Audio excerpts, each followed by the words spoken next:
दोस्तों, अगर आप भी चाहते हो कि आपका बोगनविलिया गर्मियों में बहुत अच्छी फ्लावरिंग करे तो अभी जो है आपको 3-4 काम कर लेने बहुत ज़रूरी हैं। मैं हूँ विजया और आप देख रहे हो विजयास क्रिएटिव गार्डन। ये सारे काम चाहे तो आपने टोपियारी बनाई हो या फिर बॉन्साई बनाया हो, सभी में कर सकते हैं। वैसे तो जो बोगनविलिया है ये परमानेंट प्लांट है, रुक रुक के सारे साल ही फ्लावरिंग करता है, सर्दियों में भी करता है, लेकिन ये है कि गर्मियों में ज़बरदस्त फ्लावरिंग इसमें होती है। तो चलिए, सबसे पहला काम जो है इसकी थोड़ी सी प्रूनिंग करने का है।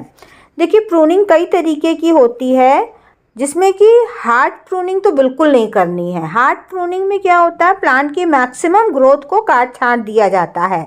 तो हार्ड प्रूनिंग बिल्कुल मत करिएगा। आप जो है लाइट प्रूनिंग कर सकते हो या फिर सेमी हार्ड प्रूनिंग कर सकते हो। मैं थोड़ा बहुत ज़्यादा कर दीजिए, लेकिन अगर लाइट प्रूनिंग करोगे तो सबसे अच्छा रहेगा। अगर प्लांट छोटा है आपका तो इस फ़ायदा इसलिए है दोस्तों, क्योंकि अब जो है इसका मैक्सिमम फ्लावरिंग पीरियड आने वाला है। आने वाला भी क्या है, चालू हो रहा है, और ये जो है अब चलता रहेगा आपका मई तक, तो खूब आराम से चलेगा। तो ये है कि प्लांट की ग्रोथ जल्दी होए, इसके लिए हम लोग को चाहिए कि इसकी लाइट प्रूनिंग करें, ताकि जो है प्रूनिंग करोगे तो नई ब्रांचेस आएंगी, नई ब्रांचेस में नए फ्लावर्स आएंगे। दूसरे नंबर में दोस्तों आपको ये करना है कि आपके प्लांट में कोई भी वीड है, खरपतवार निकल आई है तो उस सबको हटा दीजिए, क्योंकि अब जो भी हम लोग खाद देंगे तो वो हमारे प्लांट को ही मिले, वो ज़्यादा बेटर है।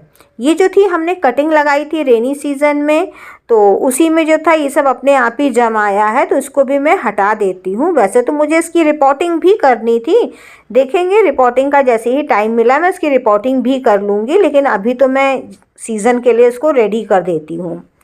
तीसरे नंबर में काम दोस्तों है गुड़ाई करने का, यानी कि मिट्टी थोड़ा ढीली कर देने का है। इससे फ़ायदा ये रहता है कि एक तो देखिए जो ऊपर जड़ें निकल आती हैं उसकी रूट प्रूनिंग भी हो जाती है, दूसरी जो है कीड़े मकोड़े भी हट जाते हैं, तीसरी अगर किसी ओवर वाटरिंग से किसी कारणवश मिट्टी अगर इसकी फंगस आ रही हो वो भी हट जाती है।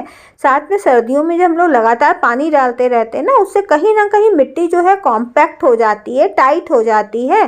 तो अगर हम लोग इस तरीके से थोड़ा सा मिट्टी खोद देते हैं तो ढीली हो जाती है, तो इससे हवा वगैरह चली जाती है, तो जड़ों का ग्रोथ जो होती है वो ज़्यादा अच्छे से हो जाती है। अब बात कर लेते हैं खाद देने की। तो खाद जो है इस समय मेरे ख्याल से गोबर खाद की ज़रूरत नहीं होगी। आप जो है ये राख यानी वोडाश डाल सकते हो, उसमें पोटाश काफ़ी मात्रा में रहता है, जो कि प्लांट्स की जड़ों के विकास के लिए, और जो प्लांट में कुछ चटक कलर आता है ना, चमकता हुआ, वो उसके लिए अच्छा रहता है। नीम की खली वगैरह डाल लोगे, इससे क्या होगा, अगर ओवर वाटरिंग हो गई, फंगस वगैरह आ गई, तो उससे वो नीम की खली फंगस वगैरह दूर कर लेगी। दूसरी बात, इसमें बहुत सारे माइक्रो न्यूट्रिएंट्स होते हैं जो कि प्लांट में फ्लावर्स अच्छे से लाते हैं। साथ में से बोन मिल से भी मिल जाता है, जो कि प्लांट की ग्रोथ अच्छे से करती है। तो इस समय गोबर खाद की बजाय आप जो है इसका कॉम्बिनेशन डालो। इसमें जो है रेशियो कितनी मात्रा में है वो स्क्रीन में हम लिख देंगे।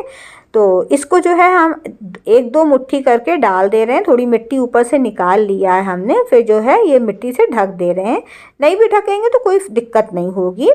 तो आपके पास ये खाद नहीं है तीनों का कॉम्बिनेशन, तो आप किचन कंपोस्ट डाल सकते हो या फिर वर्मी कंपोस्ट डाल दीजिए। तो ये थोड़ा थोड़ी मात्रा में डाल दिया है, 1-1 2-2 मुट्ठी डाल दिया है। इसके बाद दोस्तों 1 महीने तक हमें कुछ भी कोई खाद डालने की ज़रूरत नहीं है, और सरसों की खली का लिक्विड फर्टिलाइज़र भी डालने की कोई बहुत ज़रूरत नहीं है। देखो, डालने को डाल दो, लेकिन ज़रूरत नहीं है ज़बरदस्ती में। आपको पानी ज़्यादा नहीं डालना है इसमें, ये ध्यान रखना। अभी जो है मेरी ये वाली मिट्टी थोड़ी सी मॉइस्ट है, तो इसलिए पानी नहीं डालेंगे हम। बोगनविलिया में जब मिट्टी बिल्कुल सूख जाती है तभी पानी डाला जाता है दोस्तों, ये ध्यान रखिएगा। कम पानी डालने से इसे प्लांट में क्या होता है ना, स्ट्रेस होता है। स्ट्रेस होने से वो फूल प्रोड्यूस करता है। तो ऑलवेज जो है वेट करिए, मिट्टी सूख जाए तभी आप पानी डालिए। ये कटिंग्स जो थी हमने ग्रो करी थी। इसके बाद इसकी जो पोजीशन है आपकी, ये ऐसी जगह पर रखना जहाँ पर आपको एटलीस्ट 5 घंटे की डायरेक्ट सूरज की रोशनी मिले। बहुत अच्छे से दोस्तों प्लांट चलेगा। विंटर में भी जो लोग फुल सनलाइट में रखते हैं उनका प्लांट बराबर से फ्लावरिंग करता है। मेरा टेरेस में रखा है तो पूरे टाइम रुक रुक करके फ्लावरिंग करता रहा है। और जब एक बार दोस्तों फूल आ जाते हैं तो जो उसके वो पतली पतली सी जो उसकी वो हुक्स टाइप के लगे रहते हैं, टहनियाँ जिसमें कि फूल निकले होते हैं, उसको भी काट छाँट सकते हो। सूखी कोई भी स्टेम पे काट दीजिए। इसके बाद जो हमने राख डाली थी वो दोस्तों एक और कारण से फ़ायदेमंद होती है। वो ये भी होता है कि जब ऐसे किसी कारणवश बहुत ज़्यादा पानी पड़ जाता है प्लांट में, तो जो राख होती है वो पानी को भी सोख लेती है। तो इन सब के कॉम्बिनेशन में आप लगाओ, आराम से प्लांट आपका ग्रो होता रहेगा। और आगे जो है हम फिर आपको कभी अपडेट इसका ज़रूर देंगे। दोस्तों वीडियो कैसा लगा है कमेंट करके ज़रूर बताना। थोड़ा सा भी पसंद आया हो तो लाइक के बटन पर हिट करके जाना। दोस्तों बोगनविलिया जो है बहुत ही लेस डिमांडिंग प्लांट है, बहुत ही कम डिमांड पर ये बहुत अच्छे से चलता है। तो इसकी जो है आप कटिंग भी लगा करके इस समय ग्रो कर सकते हो। वैसे तो इसमें कोई प्रॉब्लम नहीं आती है, बस ये ध्यान रखिएगा कि ओवर वाटरिंग की वजह से रूट रॉट हो जाता है। और मिलीबग्स वगैरह की कोई दिक्कत नहीं है। प्लांट को ये है कि ज़रूरत से ज़्यादा पानी पिलाओगे, ज़रूरत से ज़्यादा केयर करोगे तो कई बार जो है फ्लावरिंग भी रोक देता है। तो ज़रूरत से ज़्यादा ताकना नहीं है इसको। फिर मिलते हैं किसी नए वीडियो के साथ, तब तक के लिए गुड बाय।